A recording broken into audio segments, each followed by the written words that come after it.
Esse é meu trabalho de POC 1 com a professora Gisele. Se trata do aprendizado de representações sintáticas e semânticas para representações melhoradas de árvore de programação genética e regressão simbólica. Esses são os tópicos previstos para esse vídeo.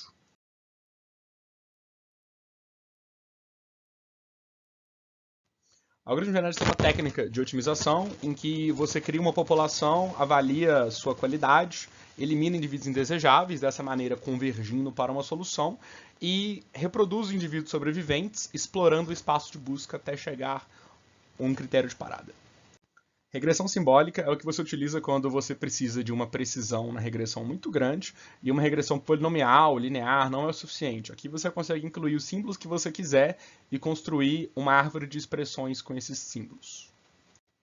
Não é realista utilizar um algoritmo ótimo para encontrar uma regressão simbólica, então utilizamos técnicas estocásticas para isso, e uma muito boa é a programação genética, em que você utiliza aquela ideia dos algoritmos genéticos, de criar uma população, selecionar e reproduzir, só que agora a sua população não são mais genomas, entre aspas. Os genomas agora são programas. Você tem uma árvore de expressão que você vai fazendo mutações nelas, criando subárvores, invertendo filhos, subindo filhos e outras operações. A área de aprendizado de representações consiste em você converter os seus dados, geralmente não estruturados, em uma representação de menor dimensão estruturada.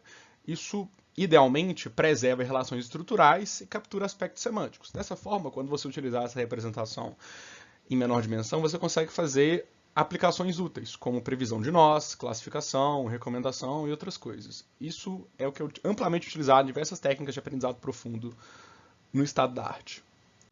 Falar um pouco sobre o trabalho recente do Vitor, com a professora Gisele, que é a grande base do meu trabalho de POC 1, em que eu planejo analisar e aperfeiçoar técnicas desenvolvidas aqui para o problema de aprendizado de representações paráveis de regressão simbólica. Para falar um pouco da técnica de embedding feita no artigo, eu vou usar essa imagem de Vision Transformer como uma alegoria. Não é o que está acontecendo no artigo, mas ela é boa o suficiente para ter uma visão geral do que está acontecendo sem ler o artigo inteiro. Então você basicamente recupera o seu dado na forma original. No Vision Transformer isso seria a imagem, no artigo isso é uma árvore de regressão. Você pega essa árvore e extrai dela o texto. Isso é feito fazendo uma categorização das suas variáveis, das suas constantes e coisas assim do tipo, em bins diferentes. E uma vez que você tem uma árvore um pouco mais amigável para um modelo, você transforma ela em texto, executa um transformer nesse texto e realiza uma tarefa de reconstrução nele, um autoencoder. E com isso, você aprende uma representação boa o suficiente para essa tarefa. Esse pipeline aqui do Visual Transformer seria o equivalente de você receber uma entrada, processá-la, executar o transformer, ter os embeddings e uma tarefa final, que nesse caso do artigo é a reconstrução. Eu elaborei mais disso no vídeo anterior, porém, embeddings são muito bons para você conseguir medir diversidade, porque você consegue fazer métricas de semelhança. Algo que com árvores não é algo tão trivial, você pode usar um algoritmo de distância de edição, de ZSS, mas ele não é tão bom para aspectos semânticos. Se você estiver utilizando um embedding, você consegue capturar aspectos semânticos, você consegue fazer estratégias de niching que são muito boas para programas de regressão simbólica e garantia de convergência. Vamos falar dos resultados atuais que eu tive nesse semestre. A primeira proposta era reproduzir o artigo e seus fluxos de limpeza, processamento, treino e avaliação dos nossos experimentos. Isso foi feito com sucesso e já está integrado. Analisando a técnica de linearização da árvore, em que ela é processada e em seguida linearizada para uso em um transformer, foi observado que isso não funciona muito bem. Foi observado, que eu vou falar um pouco mais para frente, problemas de comutatividade e árvores que deveriam ser semelhantes não sendo semelhantes. Isso acabou motivando uma nova linha de estudos que foi de utilização de grafos, em vez de utilizar um transformer em texto. Foi feita uma geração de dados sintética em diferentes pontos de execução de uma regressão simbólica, tendo uma diversidade de dados bem grande, desde o início aleatório até a convergência, e também com parametrização, possibilitando que, se você quiser gerar, por exemplo, um embedding restrito a árvores de regressão simbólica muito pequenas, você consiga fazer esse fine-tuning com bastante eficiência. Para mostrar que a linearização da árvore não funciona e não generaliza bem aspectos semânticos, foi desenvolvida uma técnica em que é feito uma matriz de semelhança. O eixo X representa a quantidade de operações destrutivas que foi feita na árvore. Operações que distanciam ela do original na posição 00, deixando-a menos semelhante. E o eixo Y representa representações alternativas, que deveriam ser muito próximas da posição 00. Então, você esperaria um certo formato esse heatmap, porém não é o que acontece.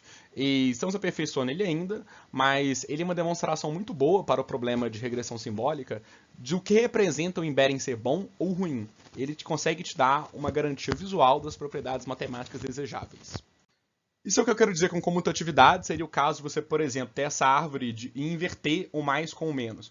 Você esperaria que essa árvore esteja muito próxima da outra, porque é literalmente a mesma operação matemática. Porém, não é isso que foi observado. Também avançamos muito no estudo de literatura, concluindo que a melhor abordagem para continuar seria a implementação de uma GNN hiperbólica. O primeiro passo é incluir mais alguns parâmetros e realizar mais testes no código, consolidar as conclusões e elaborar um artigo científico em relação às técnicas envolvidas de análise de representação. Nós podemos transpor o problema de representação de uma árvore para o problema do encode de um grafo. Isso que nós queremos aprender e explorar em breve.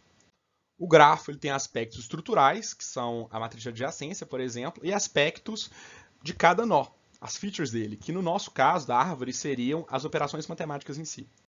Para conseguir fazer essa representação semântica, nós queremos utilizar um modelo de LLM pronto, como o Llama, e gerar seus embeddings. Em seguida, você tem, por exemplo, o embedding da operação add com 20 dimensões. Você performaria um PCA, reduziria o máximo possível, já que nós só temos operações matemáticas, nós temos texto geral, e essa seria a nossa nova label. Por fim, consolidar tudo que foi descrito nos slides anteriores, implementar a arquitetura de GNN e as operações de mapeamento hiperbólico para o espaço tangente entre as camadas. Muito obrigado, pessoal. Agradeço pelo tempo.